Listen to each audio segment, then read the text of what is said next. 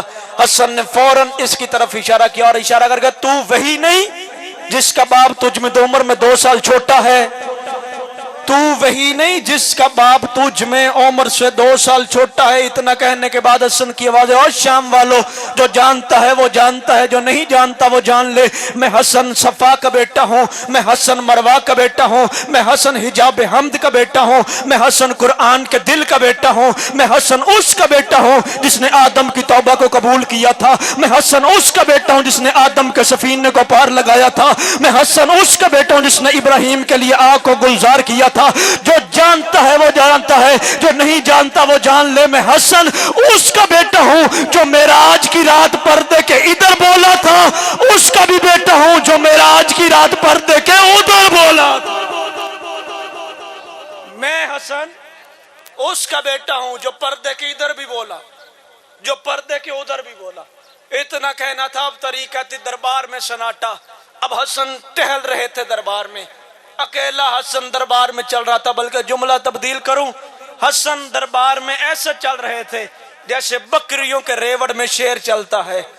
حسن نے چلتے چلتے اپنے لہجے میں بول کہا، او شام والو، تم ہمارے اختیار پہ شک کرتے ہو، ہم چاہیں عراق کو شام کر دیں، ہم چاہیں شام کو عراق کر دیں، ہم چاہیں عورت کو مرد کر دیں، ہم چاہیں مرد کو عورت کر دیں، ہم چاہیں مشرق کو مغرب کر دیں، ہم چاہیں مغرب کو مشرق کر دیں۔ ایک بندہ اٹھ کے کہا، اس نے کہا، حسن تیرا باپ بھی ایسے ہی دعوے کرتا تھا، وہ بھی کہتا تھا ہم چاہیں تو مشرق کو مغرب کر دیں، ہم چاہیں تو شام کو عراق کر دیں، یہ کیسے ہو سکتا ہے؟ حسن نے کہا، کچھ نہیں، اس کی طرف اشارہ کرتے، عورت ہو کے مردوں میں کیا لینے آئی ہے؟ حسن سخی کا اتنا کہنا تھا۔ اب اس نے اپنی طرف دیکھا، آیا تھا، چلی گئی، اٹھا تھا، بیٹھ گئی۔ حسن نے کیا کہا تھا؟ ہم چاہیں عراق کو شام کر دیں، ہم چاہیں شام کو عراق کر دیں۔ حسن نے کر کے دکھایا۔ کیسے کیا؟ یہ مرد تھا، یہ رہتا شام کا تھا، اس کی زوجہ تھی عراق سے۔ حسن نے کہا تجھے میں نے کر دیا عورت، وہ جو عراق والی تیرے گھر میں بیٹھی تھی اسے بنا دیا ہے مرد۔ حسن نے کر کے دکھایا، عراق کو شام اور شام کو عراق۔ جب حسن سخی نے یہ معجزہ دکھایا، اب کس کی جرت تھی کہ اٹھتا؟ اب سناٹا طاری ہو گیا، اب ختم ہو گئی باتیں، اب کوئی نہیں اٹھ سکتا تھا۔ یہ حسن سخی نے ان کی طرف دیکھا اور دیکھ کے فرمایا اب آؤ شام والو، مجھ سے مقابلہ کرنا چاہتے ہو؟ یا اتنی دیر کے بعد یہ لعین کہتے ہیں اب ایسے نہیں، حسن کو کسی اور طریقے سے روکا جائے۔ اس نے کیا کیا؟ اس نے کہا حسن میں لوں گا آج دربار میں بیعت، تو بھی دربار میں آنا۔ صبح سے لے کے شام تک اس نے دولت کا ڈھیر لگایا، جس کا جتنا عرب میں قد تھا اس کے قد کے مطابق دولت دی اور اس سے بیعت کروائی۔ بیعت کروانے کے بعد جب شام کا وقت ہوا، بادشاہ حسن مسجد میں داخل ہوئے، یہ مسکرایا، مسکرا کر علی کا بیٹا شام کے وقت اس لیے آیا ہے کہ شاید تو دیر سے آئے گا، میرے خزانے خالی ہو جائیں گے۔ اس نے اپنے بندوں کو حکم دیا صبح سے لے کے اب تک جتنا سونا کا ڈھیر لگا تھا اس سے دگنا لے کے آؤ، حسن کے قدموں میں رکھو۔ حسن بیعت نہیں بھی کرتا تو کوئی بات نہیں، حسن محمد کا نواسا ہے، اسے خالی ہاتھ نہیں بھیجوں گا۔ کیوں؟ کیونکہ میں ہندا کا بیٹا ہوں۔ اب جیسے سونے کا ڈھیر حسن کے قدموں میں آیا، ادھر سے نماز کا وقت ہوا، حسن سخی نے آواز دے کر اللہ اکبر، یوں حسن نے دونوں ہاتھ اٹھا کے اسی وقت اس ذلیل کے چہرے پہ تماچا مار کے بتایا تو جانتا نہیں اس دنیا کو میرے باپ نے کل طلاق دی تھی، اور جو باپ نے طلاق دی ہو بیٹے پہ حرام ہوتی ہے۔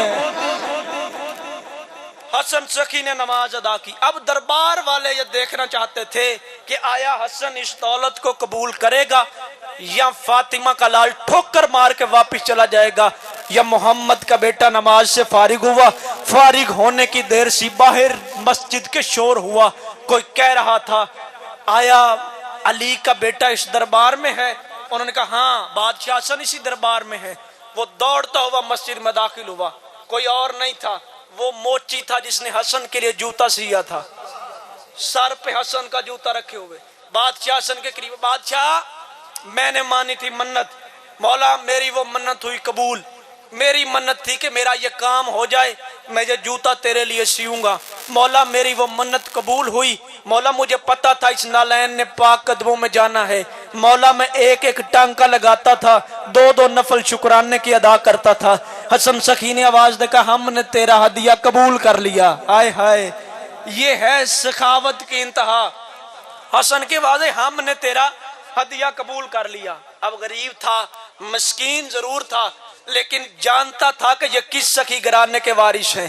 دیکھ کہتا ہے بادشاہ حسن وہ تھی منت، ایک ہے حسرت۔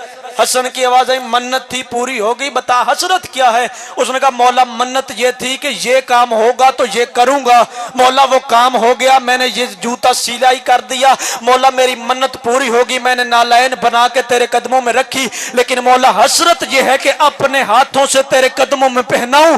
فاطمہ کے لال نے اپنا قدم آگے کیا، اس نے فاطمہ کے لال کے قدموں کو چوما، بادشاہ حسن کے قدموں میں وہ جوتا ڈالنا شروع کیا، یا بادشاہ حسن نے اس کے سر پہ ہاتھ رکھا، اٹھا یہ سونے کا دے، تو نے دشمن کے دربار میں کی ہے ہماری عزت، اس عزت کرنے کی وجہ سے یہ سارا سونا چاندی میں نے تجھے دیا۔ یہ ذلیل شاہ منبر پہ بیٹھ کہتا ہے فاطمہ کا بیٹا ہے، دینے سے پہلے دیکھ تو صحیح اس کی قیمت کیا ہے۔ حسن کی واضح خاموش، میں فاطمہ کا بیٹا ہوں۔ تو ہندا کا بیٹا تھا، میں فاطمہ کا بیٹا ہوں۔ حسن سخی نے اپنی سخاوت دشمن کے دربار میں منوائی۔ آنا ہے جزا کرنے؟ اچھا جی، جناب سیدہ کا بیٹا، میں ہوں فاطمہ کا بیٹا۔ چلے میں بھی ان کے لیے پڑھ رہا تھا، آپ نے بھی اپنے اپنے گھروں کو جانا ہے، 2-4 منٹ اور آپ کی زحمت تمام۔ میں فاطمہ کا بیٹا ہوں۔ کون بی بی؟ جو بطول ہے۔ اب بتائیں جو بی بی بطول تھی، جو بی بی مریم سے افضل تھی، اس بی بی کے لیے ایک عیسائی پادری ہے، اس نے کتاب لکھی، اس نے اس کتاب میں یہ ثابت کیا، نعوذ باللہ اس نے قرآن کی آیت 70 لکھی اور ان میں سے اس نے ثابت کیا غلط طریقے سے کہ نعوذ باللہ فاطمہ سے جناب مریم افضل ہیں۔ اور اس نے کتاب کا نام رکھا مریم ورسز فاطمہ۔ کتاب لکھنے کے بعد مارکیٹ میں آ گئی۔ جب مارکیٹ میں آئی تو نجف کے کچھ طلباء نے وہ کتاب پڑھی۔ کتاب پڑھنے کے بعد اپنے مجتہدین کے پاس گئے۔ ایک عارف عالم دین تھا، انہوں نے کہا کہ ہمیں حکم دے، فتویٰ دیں کہ ہم اس کا قتل کریں۔ اس نے کہا قتل اسے کرو گے تو اس کی کتاب پہلے سے زیادہ فروخت ہوگی، لوگ اس کے عقیدے کو ماننا شروع کر دیں گے۔ اس نے کہا پھر جواب کیسے دیا جائے؟ اس عارف عالم نے کہا کہ قلم کا جواب قلم سے دیا جائے گا۔ انہوں نے کہا جواب کون دے گا؟ اس عالم دین نے کہا تم جاؤ، میں سیدہ سے خیرات مانگتا ہوں۔ یہ طلباء اس کے گھر سے نکلے، اس نے مصلی عبادت کا بچھایا، جناب سیدہ کو ہدیہ نماز کی، اور جو اس نے نام لکھا کتاب کا، وہ کتاب کا نام ہی مومنوں کے چہروں پہ رونق ضرور لے آئے گا۔ اس نے کتاب لکھی تھی مریم ورسز فاطمہ۔ اس عالم دین نے کتاب لکھی مریم ورسز فضہ، مریم ورسز فضہ۔ اس نے لکھی تھی 70 آیتیں، اس نے لکھی 110 آیتیں۔ اس نے یہ ثابت کرنا چاہا تھا کہ نعوذ باللہ فاطمہ سے افضل ہے مریم۔ اس نے اس کتاب میں 110 آیتوں کا استدلال دے کے لکھا کہ فضہ افضل ہے جناب مریم سے۔ اس نے کہا کیسے؟ اس نے پہلی دلیل دیتے ہوئے لکھا کہ آیا تھا جبرائیل آیا تھا جناب مریم کے حجرے میں، اور آ کے اس نے کہا تھا میں اللہ کا نبی ہوں، تجھے بیٹا دینے کے لیے آیا ہوں۔ وہ بشریت کے لباس میں آیا تھا، بی بی پہچان نہیں سکی تھی کہ یہ اللہ کا فرشتہ ہے۔ اس نے کہا آپ بتاؤ وہ مریم افضل ہے جو فرشتے کو نہیں پہچان سکی، یا وہ فضہ افضل ہے جس کے دروازے پہ آ کے جبریل کہتے میں حسنین کا درزی ہوں، اندر سے آواز دے کہتی میں جانتی ہوں تو جبریل ہے۔ مولا آپ کو سلامت رکھے۔ میں جانتی ہوں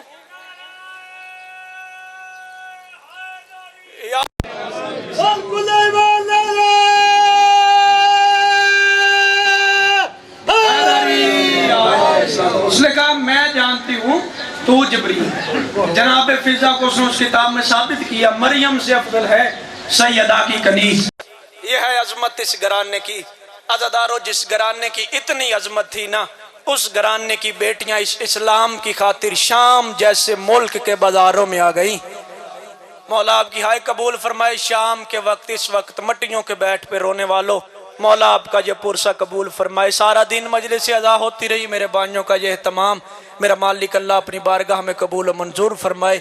عزاداران مظلوم کربلا، شام کے دربار میں سیدوں کا قافلہ، جب شام کے دربار میں سیدوں کا قافلہ آیا نا، بس ایک جملہ مصاحب کا پڑھا جائے، شام کے دربار میں سیدوں کا قافلہ۔ میں نے بڑا آسانی سے پڑھ دیا کہ شام کے دربار میں، لیکن کبھی سوچنا صحیح کہ جس دربار میں علی کے بیٹوں کو نہیں آنا چاہیے تھا، اس دربار میں علی کی بیٹیاں آ گئیں۔ اس دربار کا ماحول علی کے بیٹوں کو قابل نہیں تھا، اس بازار میں علی کی بیٹیاں آ گئیں۔ عزاداران مظلوم کربلا، یہ لائن یوں تخت پہ بیٹھا ہے، تخت پہ بیٹھ کے کہتا ہے مجھے بتاؤ اس میں سے کون ہے وہ جس سے بڑا پیار تھا حسین کو؟ عزاداران مظلوم کربلا، یہ شمر ملاؤن دیکھ کہتا وہ جو سب سے چھوٹی ہے نا، یہ ہے حسین کی لاڈلی بیٹی۔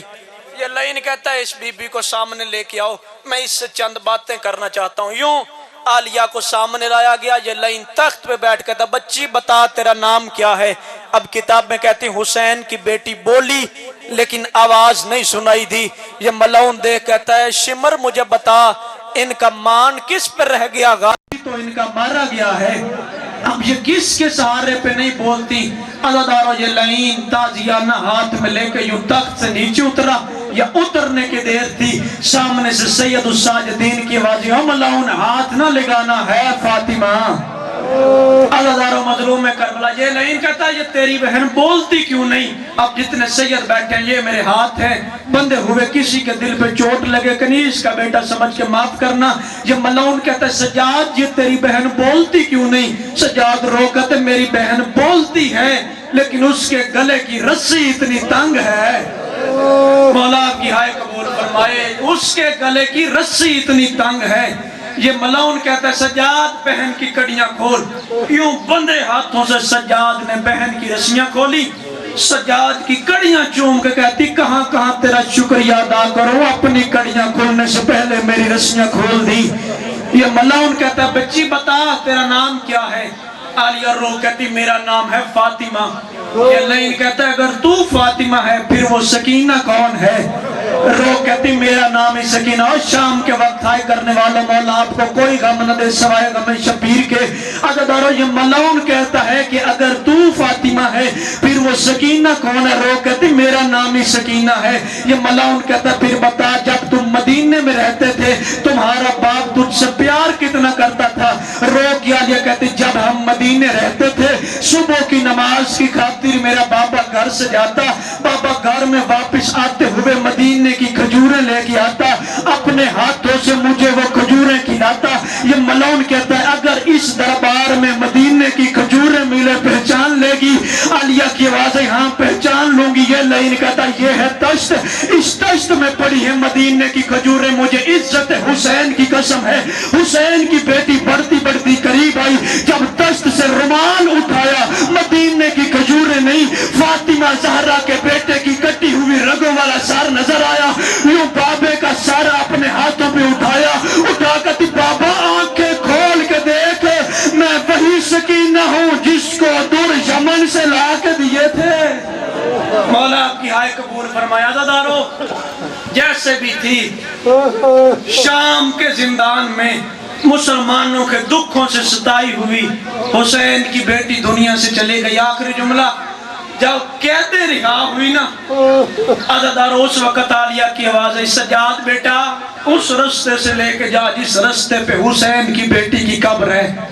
جب غریبوں والے قبرستان میں عالیہ کا قافلہ آیا نا، اب کتابیں کہتی ہیں محمد کی بیٹیوں نے سواریوں کے بیٹھنے کا انتظار نہیں کیا۔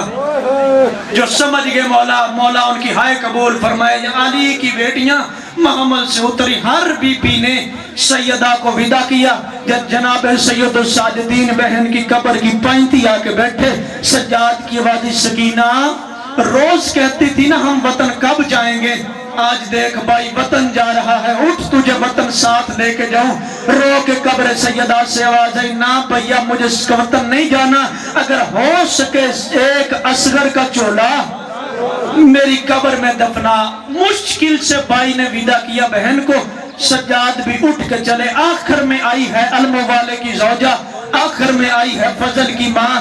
رو کہتی سید زادیوں آج تک تم سے کچھ نہیں مانگا تھا، آج کچھ مانگو تو دو گی۔ عالیہ کی آواز ہے تو جو مانگے گی ہم تجھے وہ دیں گے۔ رو کہتی پھر ایسا کرو ایک مرتبہ ساری مستورات منہ دوسری طرف کرو۔ ساری بیبیوں نے چہرہ دوسری طرف کیا۔ یا عباس کی زوجہ نے برقے کے دامن سے غازی کا کٹا ہوا سر نکالا، سکینہ کی قبر کی پائنتی پہ رکھا۔ رکھ کہتی سکینہ اٹھ کے دیکھ چاچا معافی مانگنے آیا ہے۔ یہ شام کی زمین میں زلزلہ آیا، زینب عالیہ نے مڑ کے دیکھا اور رو کہتی ام البنین کی اولاد تمہاری وفا کے صدقے۔ اللہم صلی علی محمد و آل محمد۔ باری تعالیٰ تجھے واسطہ محمد و اہل بیت محمد کی عزت اور عظمت کا ہماری یہ عبادت اپنی بارگاہ میں قبول و منظور فرما۔ مالک اللہ بانیان مجالس کا یہ اہتمام لنگر نیاز اپنی بارگاہ میں قبول و منظور فرما۔ میرے مالک اللہ وہ مومنین جو اس فرش عزا کی رونق بنے ان کو میرے مالک اللہ اپنی شان کے مطابق اجر عطا فرما۔ میرے مالک اللہ یہ مجلس حسین یہ غم شبیر ہمارے آنے والی نسلوں میں بھی برپا کرنے کی توفیق عطا فرما۔ میرے اللہ جن جن مومنین نے جن جن علماء نے واعظین نے ذاکرین نے مجلس عزا سے خطاب کیا ان کی یہ ڈیوٹی ان کی یہ محنت اپنی بارگاہ میں قبول و منظور فرما۔ میرے مالک اللہ ہماری سب سے بڑی دعا ہمارے زمانے کی حجت امام زمان علیہ السلام کے مقدس ترین ظہور میں تعجیل فرما۔ جو مومنین بیمار ہیں صحت کامل عاجل عطا فرما۔ جو مومنین بے اولاد ہیں جناب شہزادہ علی اصغر کا صدقہ انہیں اولاد صالح اور نورین عطا فرما۔ اللہم صلی علی محمد و آل محمد۔ اللہم کل ولیک الحجت ابن الحسن صلواتک علیہ وعلی آبائہ فی حادثاتی وفی کل سا ولیم و حافظا و قائدا و ناصرا و دلیلا و عینا حتی تسکنہ ورزقتا و تمتعہ فیہا طویلا۔ اللہم صلی علی محمد و آل محمد۔ باری تعالیٰ محمد و اہل بیت محمد کی عزت اور عظمت کا صدقہ کر کے سید مقصود حسین، سید ظہور حسین، سید منظور حسین کے درجات بلند فرما۔